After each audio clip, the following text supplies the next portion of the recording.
Hi, my name is Scarlett. Today we are going to look at Ludwig's revolutionary method of teaching and learning. The best method ever.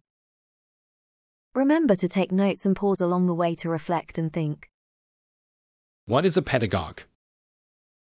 According to Wikipedia, pedagogue is an unofficial term that is often used by educators who have a university or college education in pedagogy at the master's level, master's degree level, pedagogical official examination or doctoral degree, and who in their profession work in teacher education, pedagogical research, teaching or upbringing.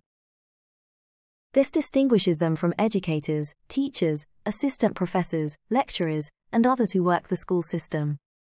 These often have their professional specialization in academic subjects such as science, philological subjects, or social studies, and not specialization in the subject pedagogy beyond the practical pedagogical education. Are there any famous Norwegian pedagogues? Thank you for asking. I have asked this question to my pedagogy professors and they cannot come up with anyone but Mossy Jurgensen. She did a tremendous job back in the 60s and 70s saying goodbye to the Blackboard school, but as you may have noticed, Blackboard is now back in style. However, there is one bright shining star on the firmament, but his crucial contribution to pedagogy has long been forgotten. His name is Ludwig Holberg. The comedy writer. Yes. I wrote a lot of comedies to make us laugh of our vanities, politicians, and pompous academics, just to name a few. But he wrote nearly about everything.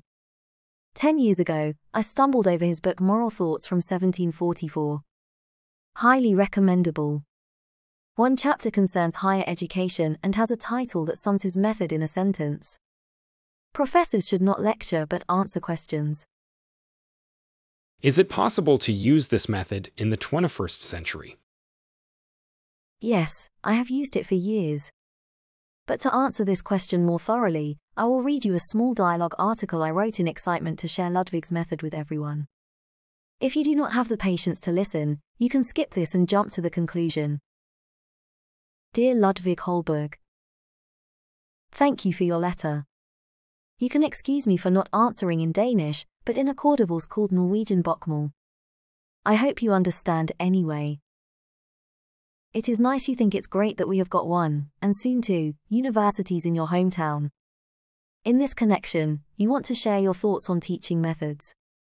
It fits very well, because now we have an ongoing debate about the form and content of the lectures. I sent your very fresh and radical thoughts to the students, but they did not fully understand your language. They thought it was old-fashioned and inaccessible. I have therefore translated your views into a slightly more modern language. In addition, I have allowed myself to comment on your suggestions from the present point of view. Apart from this reminder of the use information, I have made several others that I do not want to repeat. I will only be allowed to produce a new project that I have thought of and that I subject to the corrections of others. I feel as competent as countless other project makers who have neither age nor experience. Great Ludwig. After Reform 94, the knowledge promotion and various other well-meaning measures, we absolutely need a second opinion. Fire away. This is my suggestion. I have noticed that the daily lectures are of little or no use. They are used only by a few people, either out of sheer curiosity or to get to know the teachers rather than to get instruction. At these lectures, they also do not get to hear what they demand to know, but what it pleases the lecturer to talk about. Not to mention that these days books have been written on all subjects. Young people can read books that have been prepared with greater diligence than what has been rushed and read in a hurry. Yes, I can agree that the lectures can be poorly attended, and that I often talk about what pleases me. There are of course a wealth of good books, and today we also have something called the Internet, which is a book that contains all the books as well as people who can lecture anywhere, anytime. Maybe we should stop lecturing. I think it could be more useful if the lecturers were turned into answering questions, so that at certain times and places they allowed themselves to be present to answer the questions asked by the students. The lecturers could tell them what they wanted to know and explain to them what they did not understand from books and scriptures that had been recommended. A fantastic idea, Ludwig, but it requires that both lecturer and students are well prepared and have done their homework thoroughly. Of that one would have double benefit. First, no one would dare to take up a teaching job unless he was mature and up to the task. For when the office requires this, no one can hide his ignorance, but will expose it immediately. On the other hand, anyone can be a teacher when he can say whatever he wants and is not subjected to questions. This would drive the teachers to eager reading and increase their knowledge so that they would never become unarmed. To put it in one word, done in this way, no teacher could be or remain unlearned. When it comes to students, the benefit is that they are taught things they themselves want to know and can loosen the knots that they themselves are unable to loosen. Ludwig, this would probably drive a good number of teachers into other well-paid professions where one can cultivate one's ignorance in peace.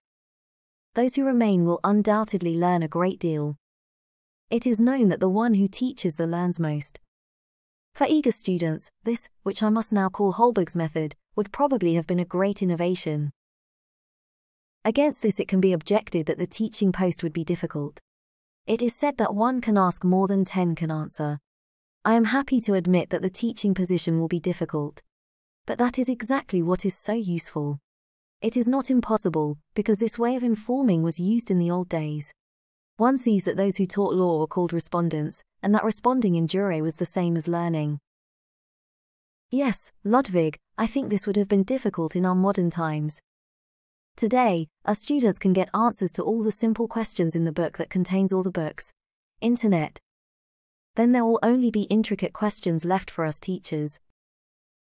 That one cannot immediately answer all questions should not be blamed, as it is more than one can demand of someone.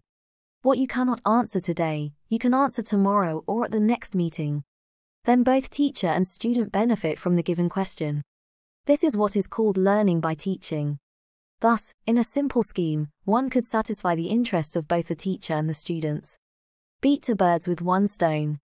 The teachers would all be, and the students would all become, scholars. And when, in addition to this scheme, one added to thesis that the youth had to prepare at certain times, and awarded rewards to the best, a useful desire to study would be encouraged, and nothing but masterpieces would come to light. Unfortunately, it has become so science today is measured in the number of articles and not their content. Everything comes to light in the book that contains all the books, the Internet. The consolation may be that your great moral thoughts from 1744 are also there, but they must probably be translated into what you consider cordovals to be understood. Regards Scarlett. But Ludwig's method is sheer dialogue. Any resemblance to Socrates? Of course.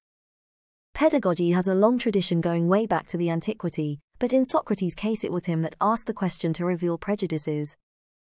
I got it. Ludwig's method is flipped classroom. He invented it. Yes, Ludwig Holberg is Norway's greatest pedagogue. He invented the modern way of teaching and learning more than 250 years ago. Why his contribution has been forgotten is a puzzle. Maybe, it is too good to be true.